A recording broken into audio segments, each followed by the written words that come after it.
अस्सलाम वालेकुम नाज़रीन, सलाहुद्दीन अय्यूबी की एक और नई एपिसोड में खुशामदीद। एपिसोड के आगाज में हम देखते हैं घोड़े पर सवार सिपाही तेजी से अस्कलान कारगाह में पहुंचता है और फिर सुरैया खातून के पास जाकर कहता है उन्होंने चारों तरफ से घेर लिया है, इतने कम आदमियों के साथ हमारा हमला करना नामुमकिन है। तो सुरैया खातून कहती है मैं सुल्तान नूरुद्दीन के पास जाऊंगी, मैं उनसे कहूंगी कि मदद के लिए फौज भेजे। ये सुनकर अस्मा खातून कहती है क्या तुम अपनी अकल खो चुकी हो? क्या उनके बेटे की वजह से हमने अपना वतन नहीं खोया? अब क्या तुम उनके कदमों में जाकर भीख मांगोगी? जवाबन सुरैया कहती है मैं भीख नहीं मांगूंगी, मैं उनसे चाहूंगी जिसका वो सबब बने। अब हमारे लिए वो फौज जरूर भेजेंगे, अगर वो फौज नहीं भेजते तो वो इसके नताइज भुगतेंगे। उधर जंगी महल में अमीर नसरुद्दीन अमीर हानी से कहता है क्या वो मुझे बेवकूफ समझते हैं? उन्होंने उसे सरहद से निकालकर शाम में रख लिया और रियासती हुक्म से हुकूमत करने वाला है। क्या ये सजा है या इनाम? सजा तो तब होती जब उसके पास जो कुछ था वो ले लेते, फर्ज की अंगूठी उसे फिर कभी ना दी जाती। तो अमीर हानी कहता है अगर मुझ पर होता तो मारने का हुक्म दे देता, लेकिन क्या कर सकते हैं, हमें हुक्म तो मानना पड़ेगा। तो नसरुद्दीन कहता है अजीम रियासत बाप बेटे के हाथों में खिलौना बन चुकी है, हम इंसाफ चाहते हैं, जब तक ये फराहम नहीं किया जाता हमारे या रियासत के लिए कोई अमन नहीं होगा। इस पर अमीर हानी कहता है वो अब भी अस्कलान को बचाने की कोशिश कर रहा है, वो सलीबियों से लड़ने की बात करता है, मुझे डर है कि वो सलाहुद्दीन हमें फिर से किसी नई मुसीबत में ना डाल दे। इस पर नसरुद्दीन कहता है इस बार ऐसा नहीं होगा, मैं नजर रखे हुए हूँ, जिस लम्हे वो मामूली सा काम भी करने की कोशिश करेगा हमें मालूम हो जाएगा। नाज़रीन इसके बाद हम देखते हैं कि सुरैया खातून अपने सिपाहियों के साथ जंगी महल की जानिब जा रही होती है कि इस लम्हे सलीबी सिपाही चारों तरफ से उन्हें घेर लेते हैं। ये देखकर वो सभी घोड़ों से उतरकर लड़ने के लिए तैयार हो जाते हैं। इधर जंगी महल में अमीर अय्यूब उमर मल्ला से कहते हैं आपकी हिकमत ने हमें परेशानी से दूर कर दिया जनाब। इसके साथ ही हम उस मंजर को देखते हैं जब उमर मल्ला ने उन दोनों को राज फाश करने से रोका था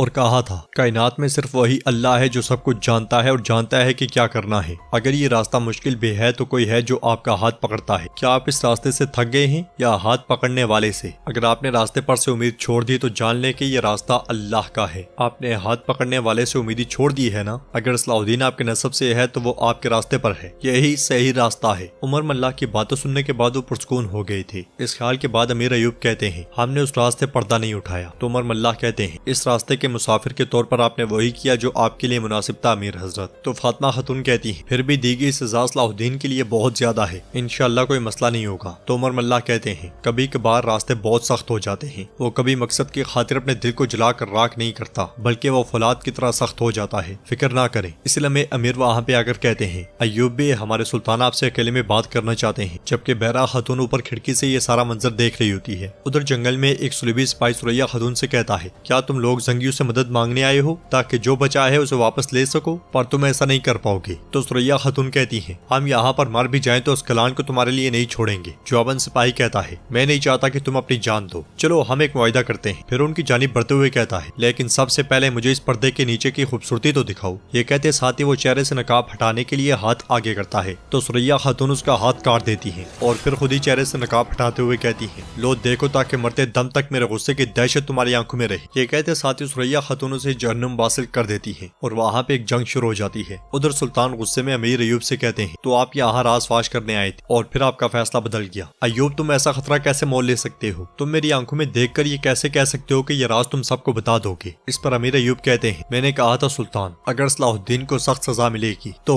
अमीर अय्यूब के बोलने से पहले ही सुल्तान कहते हैं सलाहुद्दीन मेरा बेटा है। फिर मजीद चिल्लाते हुए कहते हैं मेरा बेटा, तुमने बरसों पहले उसे मेरे हवाले किया था, मैंने उसे पाला है। यकीन रखो अय्यूब मेरी सलाहुद्दीन से मोहब्बत तुमसे कम नहीं है। इस पर अमीर अय्यूब कहते हैं हम नहीं चाहते थे कि मामलात इस मुकाम तक पहुंचे सुल्तान, लेकिन हमारा भी वालिदैन का दिल है। इस पर सुल्तान सीने पर हाथ मारते हुए कहते हैं अय्यूब यहाँ भी एक बाप का दिल है, यहाँ भी बाप का दिल है। मेरा दिल दिन रात सलाहुद्दीन के लिए धड़कता है, अगर उसे कोई खतरा लाहक होगा तो सबसे पहले मैं उसके ढाल बनूंगा। यह सुनकर अमीर अय्यूब पूछते हैं फिर आपने उसे इतनी बड़ी मुश्किल में क्यों डाला? तो सुल्तान तख्त की जानिब इशारा करते हुए कहते हैं अय्यूब ये रियासत है, सलाहुद्दीन इसी तरह सीखेगा कि रियासत क्या होती है। उसे आग में डाला जाएगा तब वो फौलाद की तरह बन जाएगा, उस पर हथौड़े बरसाए जाएंगे तब वो तलवार की तरह तेज हो जाएगा, तब रियासत के पास म्यान में रखने लायक तलवार होगी। देखो अय्यूब पहले तुम दूध पिलाने के मामले को सामने लेकर आए, यहाँ तक कि सलाहुद्दीन शक के साथ मेरे पास आया और मुझसे पूछा मगर मैंने उसे नजरअंदाज कर दिया। आप कभी भी सलाहुद्दीन के वालिद बनने की कोशिश नहीं करना जब तक कि मैं जिंदा हूँ। दोबारा कभी मुझे राज फाश करने की धमकी मत देना, वरना मैं तुम्हें, तुम्हारी बीवी और तुम्हारे बच्चों को सलाहुद्दीन से दूर रखना जानता हूँ। ये सुनते साथ ही अमीर अय्यूब परेशान हो जाते हैं। उधर सुरैया खातून सिपाहियों के साथ मिलकर मुसलसल सलीबियों को जहन्नुम वासिल कर रही होती है। लड़ाई के दौरान दो सलीबी सिपाही पीछे से सुरैया खातून की जानिब बढ़ते हैं। ये देखकर उनका करीबी सिपाही सर पर भागकर उनके सामने ढाल बन जाता है और सुरैया खातून की हिफाजत करते हुए उन दोनों को जहन्नुम वासिल कर देता है। ये देखकर सुरैया खातून उसका हाल अहवाल पूछती है। इस पर सिपाही कहता है मैं ठीक हूँ। इसके साथ ही वो सब वहाँ से रवाना हो जाते हैं। इधर अस्कलान शहर में बाल्दन गैब्रियल के साथ आगे बढ़ते हुए कहता है इस फतह के साथ हमारा मुकद्दस शहर भी बच गया गैब्रियल। अब हमारे शहरी हमारी बादशाही में अमीर और ज्यादा ताकतवर है। खुदा तुम पर अपना करम करे, हम सिर्फ यही नहीं रुकेंगे। तो गैब्रियल कहता है हम नहीं रुकेंगे बल्कि तमाम मुसलमानों के शहर यहाँ तक के हम शाम को भी फतह करेंगे। जो जंगियों का दिल है वो सलाहुद्दीन इस बार तो मेरी गिरफ्त से बच गया, लेकिन अगली बार मैं तलवार से उसकी जान ले लूंगा। इस पर बादशाह बाल्दन कहता है हज के रास्ते पर सिपाहियों को बिठाकर मैंने उनके हाथ बांध दिए हैं, अब ना तो नूरुद्दीन और ना ही सलाहुद्दीन कुछ कर सकेंगे। ये कहते साथ ही बादशाह बाल्दन गैब्रियल को एक खूबसूरत तलवार तोहफे में देते हुए कहता है ये तलवार तुम्हारी फतह का तोहफा है। ये तलवार इस बात की अलामत है कि तुम बहुत बहादुर कमांडरों में से हो। मगर गैब्रियल कहता है मेरे ख्याल में आप काउंट के बारे में कहने जा रहे थे। बाल्दन कहता है काउंट? मैं समझा नहीं। इसके साथ ही गैब्रियल के इशारे पर उसका सिपाही एक छोटा सा संदूक लेकर आगे बढ़ता है, जिस संदूक के अंदर एक ताज पड़ा होता है और गैब्रियल उस ताज को उठाते हुए कहता है मैं यहाँ अपने वालिद का ताज पहनकर काउंट बनने आया हूँ और आप अपनी बहन विक्टोरिया को मेरी काउंटेस बना दें। आप ये भी जानते हैं कि हम बरसों से एक दूसरे से प्यार करते हैं। आपने कहा था कि इस फतह के बदले में जो मांगूंगा आप मुझे देंगे। मैंने पहले ही अपने ग्रैंड मास्टर ब्लैकफोर्ड को पैगाम भेज दिया है, वो शहजादी विक्टोरिया के साथ आ रहे हैं और कल यहाँ होंगे। अगर आप बगैर शरायत के लौटे तो आप हमारे अजीम उस्ताद को नाराज करेंगे। उनकी मदद के बगैर अस्कलान को नूरुद्दीन और सलाहुद्दीन से महफूज रखना मुश्किल होगा। यह सुनकर बाल्दन को बहुत गुस्सा आता है, मगर वो कहता है मैं यहाँ तुम्हारी शादी में अपनी बहन विक्टोरिया के साथ हूँगा। मैं तुम्हारी जीत का जश्न और तुम्हारी शादी का जश्न एक साथ मनाऊंगा।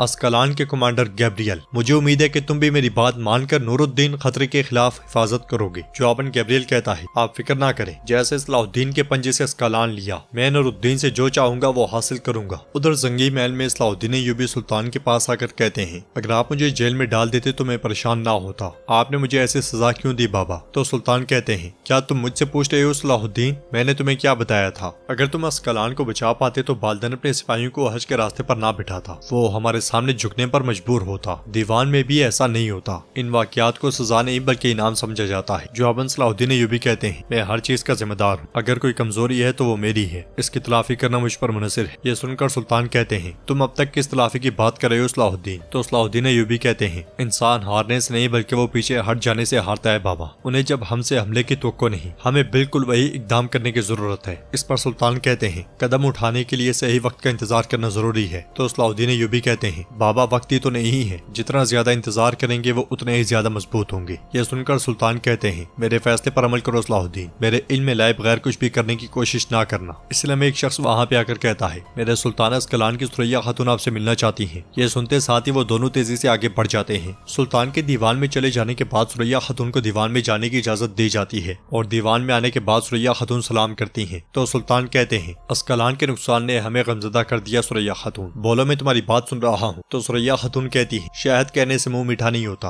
अगर आप मुतासिर हैं तो आपको वो करना चाहिए जो जरूरी है। यह सुनकर सुल्तान पूछते हैं क्या करना चाहिए? जवाबन सुरैया खातून कहती है आपके बेटे के गलत इंतजाम की वजह से हमने अस्कलान को खो दिया, अब इसकी तलाफी आपकी जिम्मेदारी है। तो सुल्तान कहते हैं मैं अस्कलान में फौज नहीं भेज सकता, हालात मुनासिब नहीं है। इस पर सुरैया खातून कहती है सबसे पहले आपके बेटे ने हमें वतन से महरूम किया और अब इस तरह से आप हमें आधे रास्ते में छोड़ रहे हैं। आप अपनी दोस्ती में मुखलिस हैं और हम अपनी दुश्मनी में पक्के हैं। यह सुनकर सलाहुद्दीन यूबी कहते हैं जाहिर है कि आपका गुस्सा आपके दर्द की वजह से है, लेकिन तुम इसे गलत जगह पर निकाल रही हो, क्योंकि अस्कलान सिर्फ तुम्हारा नहीं बल्कि हमारा भी मसला है। तो सुरैया खातून कहती है आपने पहले भी ऐसा ही कहा था, लेकिन फिर हमने देखा कि क्या हुआ। मेरे बाबा बिस्तर मर्ग पर हैं, मेरा भाई कैद हो गया है, हम आपकी बरदराना चीजों से पहले ही तंग आ चुके हैं। यह सुनकर सुल्तान कहते हैं आपके लोग टूट चुके हैं, आपको अपने वतन से जिला वतन कर दिया गया, अगर तुम अब भी हमसे ऐलान जंग करो तो क्या मुकाबला कर सकते हो? इस पर सुरैया खातून कहती है मेरे अल्फाज जाती नहीं है, ये सब अस्कलान वालों के अल्फाज हैं, हम आपकी तादाद से नहीं डरते, हम कम हैं तो क्या हुआ? इस पर सलाहुद्दीन यूबी कहते हैं लेकिन हम इनकार करते हैं, सुलेबियों ने हमें आग में घेर लिया, वैसे हम किसी मुसलमान को दूसरे मुसलमान को तकलीफ देने की इजाजत नहीं देते। इसके साथ ही सुल्तान उठकर आगे बढ़ते हुए कहते हैं अस्कलान पर सुलेबियों का कब्जा है, हमारा हज का रास्ता खतरे में है, अब वक्त आ गया है कि होशियारी से काम लिया जाए, ना कि जज्बाती तौर पर। हम मुत्तहिद होकर ही इन तमाम परेशानियों पर काबू पा सकते हैं। जवाबन सुरैया खातून कहती है हमने इस इत्तेहाद को एक बार आजमाया लेकिन हम गलत थे, आपसे अस्कलान सिर्फ हमारा मसला है। इसलिए में अमीर वहाँ पे आकर कहते हैं मेरे सुल्तान गैब्रियल आ गया है। यह सुनकर सब एक दूसरे की जानिब देखने लग जाते हैं और इसके साथ ही नाज़रीन एपिसोड का इख्तिताम होता है। अगर आपको ये वीडियो पसंद आए तो वीडियो को लाइक करें, चैनल को सब्सक्राइब करें और बेल आइकॉन पर पर लाजमी से क्लिक कर लें। इंशाअल्लाह मिलते हैं नेक्स्ट वीडियो में, तब तक के लिए रखें अपने और अपनों का बहुत ज्यादा ख्याल। अल्लाह निगहबान।